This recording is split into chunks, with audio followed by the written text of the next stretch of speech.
Bienvenue à tous, je suis ravie de vous accueillir sur mon podcast. Je m'appelle Audrey Martinez, je suis créatrice de contenu et auteure de romans. Rêve d'auteur est un podcast qui est publié chaque semaine, dans lequel je livre mon expérience et mes réflexions, sans tabou et sans langue de bois.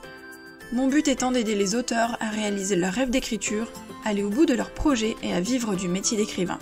Vous pourrez retrouver de nombreux conseils d'écriture, d'auto-édition ou encore de promotion sur ma chaîne YouTube, sur le site rêvedauteur.fr ou encore sur mes réseaux sociaux et notamment Instagram. N'hésitez pas à vous abonner au podcast, à laisser un petit avis 5 étoiles pour me permettre de faire connaître mon contenu et d'aider un maximum d'auteurs. C'est parti pour l'épisode, bonne écoute! Bonjour à tous, je suis très contente de vous retrouver pour ce nouvel épisode et aujourd'hui on va parler baisse de morale. Alors, c'est un sujet qui a trait à la fois à la vie d'auteur mais aussi à la vie en général, parce qu'on peut avoir des baisses de morale dans sa vie de tous les jours évidemment, même si je vais donner aussi quelques conseils relatifs à la vie d'auteur. Malgré tout, quasiment tous mes conseils s'appliquent aussi à la vie de tous les jours, à la vie du quotidien, à sa vie familiale, à sa vie personnelle. Je pense que la première chose à faire quand on a des baisses de morale, c'est déjà de chercher si c'est temporaire, si c'est sur une plus longue durée. Imaginons vous vous levez le matin, vous sentez que ça va pas être une super bonne journée, et vous avez juste un peu une baisse de morale ce jour-là. Du coup ça n'a pas trop d'importance, c'est qu'une journée. Si le lendemain ça va mieux, c'est bon, c'est passé, c'est une journée, c'est pas très grave. Vous pouvez quand même faire en sorte que cette journée soit moins pourrie que prévu. Mais bon, quand c'est une journée, ça arrive, c'est normal, ça arrive à tout le monde. L'important c'est que le lendemain se soit passé. Si cette baisse de morale perdure, ou si elle revient fréquemment, tous les 2-3 jours vous flanchez, ou au moins un petit bout chaque semaine, vous voyez si vraiment cette baisse de morale est récurrente, ou alors vraiment si elle s'étend, c'est-à-dire que ça fait 1 semaine, 2 semaines, qu'elle dure un peu plus longtemps, à mon avis il faut en chercher les origines. Alors, il faut faire très attention, parce que quand ça dure vraiment, on peut tomber dans une dépression ou faire un burn-out. Et là, on fait plutôt appel à un professionnel, un thérapeute, un psychologue, un médecin. Bref, on se renseigne plutôt du côté médical, parce que c'est en dehors du domaine des baisses de morale. Une baisse de morale, c'est moindre. Si on tombe vraiment en dépression ou si on fait un burn-out, c'est autre chose. Donc là, vraiment, mon épisode du jour ne concerne que les baisses de morale, c'est-à-dire les jours un petit peu plus down. Dans tous les cas, il faut quand même en chercher l'origine.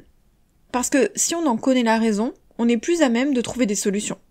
Ça peut être hormonal, on vit en fonction des cycles, donc forcément, il y a des périodes où on a nos hormones qui jouent et où on est un petit peu plus en dessous que d'habitude. Ça peut être parce qu'on a vécu un échec, quelque chose qui n'a pas marché, quelque chose qui est plus difficile en ce moment, par exemple une sortie de livre qui a foiré, on n'avance pas dans l'écriture de son manuscrit, au moment de la relecture ou de la correction, on s'est rendu compte qu'il restait plein d'erreurs, plein de coquilles ou plein d'incohérences, voilà. Il y a des choses vraiment concrètes qui peuvent jouer. Ça peut être plus personnel aussi, dans sa vie perso, une rupture, une dispute, une maladie, donc quelque chose qui vous perturbe dans le domaine personnel. Ça peut être aussi un problème professionnel, et pas forcément de l'ordre de l'écriture, mais de l'ordre alors de votre vie d'entrepreneur, pourquoi pas, ou alors si vous avez un autre job à côté, peut-être une période difficile, ou des choses qui se passent mal au travail, voilà, ça peut aussi jouer. La vie familiale peut aussi jouer, bref, il y a plein de raisons possibles. Si on les identifie, on est plus à même de trouver une solution. Imaginons, on n'avance pas dans l'écriture de son roman, on peut essayer d'écouter des épisodes de podcast, regarder des vidéos de conseils sur YouTube, de lire des articles pour trouver des petites astuces, des petites solutions pour reprendre l'écriture de son roman. Si c'est hormonal, on peut essayer de voir du côté des plantes ou des choses comme ça, ou des conseils pour mieux vivre ces journées un peu plus difficiles en se disant que de toute manière ça va finir par passer puisque c'est par cycle. Que ce soit professionnel ou personnel, il faut essayer d'identifier les causes précises et essayer en tout cas de trouver des solutions. Parfois c'est une période comme ça et on peut rien y faire, et parfois on peut mettre des petites choses en place pour que ce soit un peu moins difficile à vivre. Et puis parfois il n'y a pas de raison. Parce que ça arrive qu'il y ait des jours, on n'a pas le moral, et on sait pas pourquoi. Il n'y a pas une raison précise, il n'y a pas quelque chose qui s'est passé et qui fait que, aujourd'hui, ça va pas. C'est comme ça. On se lève, et ça va pas. On n'a pas le moral, on a envie de rien faire, on n'a pas envie de travailler, on n'a pas envie spécialement de s'habiller ou de se préparer, on a envie de manger n'importe quoi, on a envie de rester vautré sur son canapé ou dans son lit, bref, c'est une journée où on n'a pas envie, et où ça va pas. Donc aujourd'hui j'avais envie de vous donner quelques conseils pour vous aider à surmonter ces journées plus difficiles, parce que plutôt que de se laisser porter et de passer une journée encore plus atroce, parce que finalement, quand on n'a pas le moral et que justement, on s'enfonce dans ce fait de pas avoir le moral, eh bien du coup, la journée est encore pire que ce qu'elle aurait pu être. À la fin de la journée, c'est encore pire que quand on s'est levé. Alors que si on met des petites choses en place au cours de la journée, on va atténuer cette baisse de morale, on va atténuer cette journée pourrie, et on va faire en sorte qu'elle soit moins pourrie, voire qu'elle se transforme en une journée plutôt sympa. Donc, au-delà de trouver l'origine, le deuxième conseil, c'est d'aller s'aérer, se promener et prendre l'air. Alors en général, quand on n'a pas le moral, on n'a pas envie, hein. On a plutôt envie de rester en pyjama, en survette, donc vautré dans son canapé comme je l'ai dit tout à l'heure, dans son lit, sans avoir envie de se préparer, de s'habiller ou autre. Et pourtant, c'est bien de sortir. Allez, au pire, sur sa terrasse, c'est déjà pas mal. Sinon, de vraiment aller se promener. Si vous êtes en ville, en ville. Si vous êtes à la campagne, à la montagne, encore mieux dans la nature. Même à pied, hein, pas besoin de prendre la voiture. Alors si vous vous sentez de prendre la voiture, pourquoi pas, mais même si c'est juste faire quelques pas en ville, prendre des petites rues, pourquoi pas. Mais dans tous les cas, ça fait du bien de prendre l'air, parce que on a l'impression de s'enfoncer quand on reste enfermé chez soi, un petit peu à tourner en rond. Dès qu'on prend l'air, ça va mieux. C'est s'aérer l'esprit, mais au sens vraiment, on s'aère l'esprit. C'est comme si d'un coup, il y avait un courant d'air qui passait dans ton cerveau, là, qui nettoyait un peu tout ça. Et quand on rentre chez soi, on se sent un petit peu mieux. Ça veut pas dire que votre morale sera remontée en flèche, mais dans tous les cas, ça ira quand même un petit peu mieux, parce qu'on regrette jamais d'être sorti, on regrette jamais d'être allé prendre l'air, d'être allé se promener. Donc ça va vous faire du bien au moral, ça va vous faire penser à autre chose, ça va vous faire une pause dans cette journée, une pause dans votre semaine. Surtout si vous avez un coin que vous aimez bien et que du coup vous vous rendez dans ce coin-là, pas besoin de se préparer, de s'apprêter, de se maquiller, de se coiffer pour les filles, ce genre de choses. On sort juste prendre l'air, même si on est en tenue de sport ou en jogging, on s'en fiche, on n'est pas là pour faire un défilé de mode. C'est juste un truc pour soi, c'est s'aérer l'esprit. Le troisième conseil, c'est de faire quelque chose qui nous fait plaisir. Ou se chouchouter. On sait que ça va être une journée pourrie, alors du coup on essaye de contrecarrer ça en se disant voilà, aujourd'hui je vais faire quelque chose que j'aime bien. Cuisiner, dessiner, lire, faire un puzzle, jouer à un jeu de société, regarder un film, regarder une série, se faire un film doudou. Vous savez, il y a toujours des films qu'on aime beaucoup ou qui nous replongent dans des moments qu'on apprécie ou de la nostalgie ou autre. Et ben hop, le film doudou, manger quelque chose qu'on aime bien, ou alors si on se sent, aller au ciné ou faire une sortie dans un lieu qu'on apprécie, prendre un bain si on aime prendre des bains. En gros, c'est trouver une activité qui nous plaît, qu'on apprécie d'habitude, voire qu'on n'a pas le temps de faire habituellement, mais on sait que ça va nous apporter quelque chose de positif, et du coup, le faire pendant la journée, voire en faire plusieurs si on a le temps, si c'est pas des activités trop longues. Mais voilà, on peut se mettre à cuisiner quelques biscuits puis une tarte pour le soir, ensuite se faire une petite série Netflix qu'on aime bien, et finir sa journée avec un jeu de société par exemple, avec son frère, sa sœur, son compagnon, sa compagne, un ami. Ça fait du bien, et faire une activité qui nous fait plaisir, ça nous change les idées, du coup on oublie sa baisse de morale pour se concentrer sur ce qu'on aime faire. Quatrième conseil, là ça va pas concerner tout le monde, mais malgré tout, c'est de faire attention à son sommeil. Parfois, quand on se lève le matin et qu'on n'a pas le moral, c'est parce qu'on n'a pas bien dormi ou pas suffisamment dormi. Et ça, c'est super important. Et si on cumule de la fatigue au fil des jours ou des semaines, bien ça va empirer jusqu'au moment où notre corps et notre cerveau vont dire stop, parce que justement, on n'est pas assez reposé. Et recharger ses batteries, faire le plein d'énergie, c'est super important. Je pense que les gens ne se rendent pas compte à quel point le sommeil est important, donc il faut y faire très attention, c'est-à-dire avoir un sommeil reposant, et dormir suffisamment. Alors là, on est tous différents. Pour un adulte, en général, c'est entre 7 et 9 heures. Moi, je sais par exemple que c'est entre 8 et 9 heures. Malgré tout, quand je travaillais encore à l'école, je dormais moins de 6 heures par nuit. Et je me rattrapais un peu le week-end. Ce qui n'était pas bien, en soi, parce que il suffit pas de mal dormir la semaine et puis de dormir un peu plus le week-end. C'est pas bien pour son cerveau et pour son corps. Au contraire, il faut que ce soit plus régulier. Donc il faut faire en fonction de soi. Il y a des personnes qui vont avoir besoin de dormir 9 heures, d'autres 6 heures. Mais il faut respecter ces heures de sommeil. Alors oui, il y a toujours des jours où on peut pas parce qu'il y a une sortie, parce qu'on doit se lever plus tôt, parce qu'on a fait la fête la veille. Oui, ça arrive. Je parle pas des cas particuliers, je parle vraiment au quotidien. Faire attention à son sommeil et faire attention à avoir un sommeil reposant. 5e conseil quand on n'a pas le moral, et ça c'est pour ceux qui sont un peu plus sensibles à la musique, c'est de mettre une bonne musique. Alors soit une musique qu'on apprécie, soit une musique qui bouge, on évite les musiques un peu déprimantes parce que forcément si vous avez une baisse de morale, n'allez pas vous mettre des chansons d'amour ou dans lesquelles on pleure ou des chansons au piano, ce genre de choses, parce que autant vous dire que ça va vous déprimer encore plus. En général, soit on met des chansons qu'on aime bien, soit on met des chansons qui bougent. Quitte à se mettre à danser dans son salon comme un idiot, on s'en fout, mais mettre une chanson qui bouge, ou une émission de radio que vous aimez bien, qui vous fait rire, voilà, quelque chose en fond.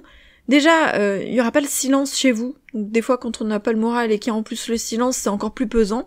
Mais en plus, avoir une musique qui bouge, c'est entraînant. En général, on a envie de bouger un petit peu, on a envie de danser sur la musique, voire on a envie de chanter, donc ça va tout de suite vous remonter le moral. 6e conseil, les jours de déprime, c'est de s'éloigner des réseaux sociaux. Sauf si vous avez un groupe de personnes que vous aimez suivre, qui sont inspirantes, auxquelles vous avez envie de parler. Mais sinon, on s'éloigne des réseaux, parce que, en général, soit vous allez lire des trucs qui vont vous déprimer encore plus, soit vous allez voir la réussite des autres, que ça va bien chez les autres. Un tel s'est fiancé, un tel a fini d'écrire son livre, un tel a publié, un tel a eu tant de commentaires, bref. Vous allez voir plein de choses super positives chez les autres, et ça va vous enfoncer. Vous, aujourd'hui, vous allez mal.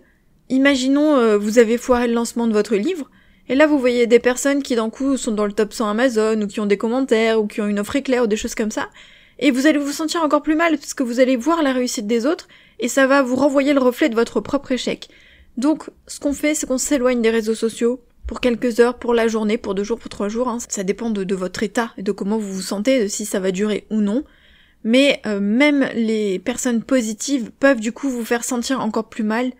Donc en général, on s'éloigne des réseaux, ça fait du bien de couper les écrans, de couper les réseaux et de faire autre chose. Mon 7e conseil, c'est d'avoir recours à l'art-thérapie ou à l'écriture, tout simplement. L'art-thérapie, en fait, c'est tout ce qui a trait à l'art, que ce soit le dessin, le collage, la musique, la sculpture, la broderie, l'écriture. Et thérapie, pourquoi ? Parce que c'est censé être thérapeutique, c'est censé vous aider à aller mieux, vous aider à guérir, vous aider à vous sentir mieux. Comme on est écrivain, pourquoi pas l'écriture ? Alors évidemment, si en ce moment vous êtes bloqué par rapport à votre roman, par rapport à l'écriture de votre roman, ça peut être délicat d'écrire. Malgré tout, je pourrais vous conseiller de faire des jeux d'écriture. Les jeux d'écriture, je vous rappelle que j'ai publié un guide qui s'appelle 335 jeux d'écriture, que vous pouvez faire pour vous amuser, sans pression, sans la pression de votre roman, sans la pression de la finalité, de la publication, de l'objectif, des commentaires, des ventes. C'est juste écrire pour le fun, écrire pour s'amuser. Et avec un petit jeu d'écriture rapide, ça peut vous prendre 10 minutes, comme 1 heure, comme 2 jours, ça dépend du jeu d'écriture que vous choisissez, mais c'est juste pour le plaisir d'écrire, et retrouver ce plaisir d'écrire. Ensuite, il y a aussi l'écriture autre, c'est-à-dire écrire un journal, écrire ses pensées, évacuer. Je vous avais parlé du journal d'écriture que moi je tiens, qui est un journal pour partager mes doutes, mes réussites, mes échecs, ce qui marche pas. En fait, toutes mes pensées qui ont attrait à ma vie d'auteur et de créatrice de contenu, et que j'ai besoin d'évacuer de mon cerveau pour alléger ma charge mentale. Donc vous pouvez tenir un journal d'écriture ou un journal intime, d'une manière générale, si par exemple ça a attrait à votre vie perso. Vous pouvez écrire une lettre. Imaginons, vous êtes fâché avec quelqu'un et c'est quelque chose qui vous perturbe beaucoup, lui écrire une lettre, même si vous ne lui envoyez jamais, mais au moins ça vous oblige à sortir en fait ce que vous avez à l'intérieur de vous et de les coucher sur le papier. Je vous assure que ça fait vraiment du bien d'écrire en fait, ce qui nous pourrit de l'intérieur, ce qui nous dérange, ce qui nous fait du mal, ce qui nous perturbe en ce moment. Vous pouvez juste écrire des mots aussi, faire un petit mot, faire un post-it, n'importe quoi, écrire juste les mots, comme ça, au lieu d'écrire une lettre, écrire juste les mots qui vous perturbent en ce moment, qui ont attrait au sujet qui vous perturbe. Et vous pouvez même brûler ces papiers, en faisant attention, évidemment, mais écrire une lettre et la brûler, écrire ces mots et les brûler, c'est comme si on les effaçait. Comme si d'un coup on les avait évacués de son esprit, qu'on les brûlait et qu'ils disparaissaient. Ça va pas vous guérir, ça va pas tout enlever, mais ça aide. À l'inverse, vous pouvez faire des listes de choses positives, des listes de gratitude, des listes de choses qui vont bien dans votre vie, des listes de choses pour lesquelles vous êtes reconnaissant. En gros, ce qui va bien dans votre vie, ce qui va bien dans votre vie d'auteur, vie perso, vie pro, pour justement contrecarrer cette baisse de morale et vous dire finalement, il n'y a pas que du noir en fait dans tout ça, parce que quand on a une baisse de morale, on voit un petit peu la vie en noir, et bien au contraire se dire ça va, ça marche, ça c'est bien, là je suis fière de ça, là j'ai accompli ça, là j'ai eu telle réussite. Donc c'est important aussi d'avoir ce côté positif, et d'ailleurs ça m'amène à mon 8e conseil qui est de célébrer, fêter, se répéter les victoires et les réussites. Oui, peut-être qu'aujourd'hui c'est une mauvaise journée. Oui, peut-être qu'aujourd'hui il y a quelque chose qui va pas parce qu'on a foiré son lancement, parce que les ventes ont baissé, parce qu'on a eu un mauvais commentaire, parce que le projet qu'on vient de lancer ne marche pas. Eh bien, on regarde le chemin parcouru, on célèbre les choses positives, on célèbre les projets qui ont marché avant, les commentaires positifs, les messages qu'on a reçus, l'impact qu'on a eu, ce qu'on a déjà accompli, ce dont on peut être fier. Donc ça rejoint un petit peu ce que je vous ai dit sur les listes positives, c'est de célébrer ses victoires, c'est de se rappeler qu'on a déjà fait tout ça, et de penser positivement, parce que plus on pense positivement et plus on amène du positif à soi, quelque part on programme son cerveau à penser positif et à voir le positif et à voir le verre à moitié plein plutôt que de le voir toujours à moitié vide. Ça vous aidera pour la suite. 9e conseil, c'est de méditer ou faire des exercices de respiration pour s'apaiser, pour s'éloigner pendant un temps de ce moral qui est en baisse.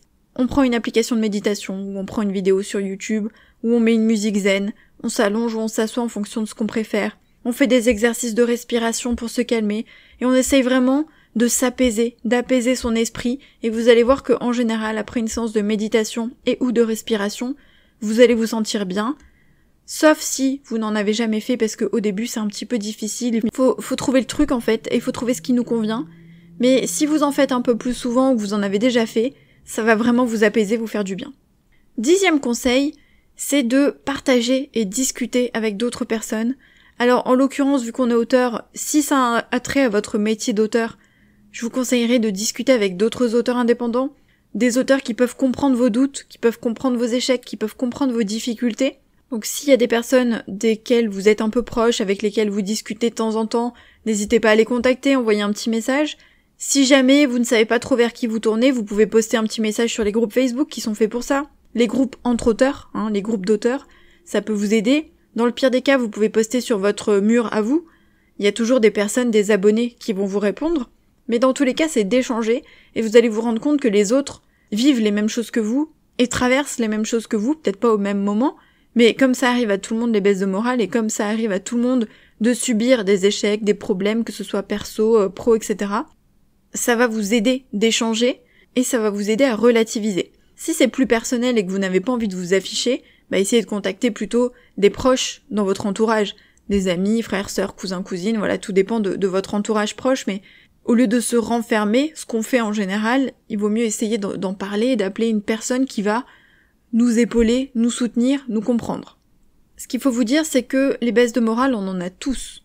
L'important, c'est de savoir comment réagir et surtout comment rebondir pour que ça ne perdure pas. Parce que si ça dure des semaines, là ça va être compliqué. Ça va être compliqué pour soi, pour son esprit, pour ses proches, pour sa famille, pour ses projets, pour tout en fait. Et ça peut devenir vraiment grave si on plonge vers quelque chose de plus intense comme une dépression.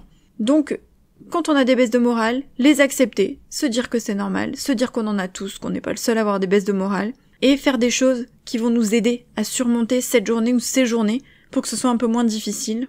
Par contre, je le répète, si ça dure vraiment, il faut en parler, aller voir un professionnel, pourquoi pas, mais ne pas rester comme ça parce que ça peut vraiment mener à des choses plus difficiles. Et ce serait dommage en fait d'attendre et de subir ça pendant trop longtemps alors qu'on pourrait peut-être trouver d'autres solutions pour s'en sortir et pour aller mieux. N'hésitez pas à partager sous la publication Instagram vos petits trucs pour supporter ces journées de baisse de morale, ces journées où ça va moins bien, ces journées de doute, ces journées où on se dit qu'on fait de la merde, que rien ne va, que de toute manière tout ce qu'on entreprend ça marche pas, qu'on n'y arrivera jamais, bref ce genre de choses. N'hésitez pas à partager vos petits trucs, ce qui vous fait vraiment du bien à vous, ça donnera peut-être des idées aux autres. Et puis nous on se retrouve dans tous les cas la semaine prochaine pour un nouvel épisode. Bye.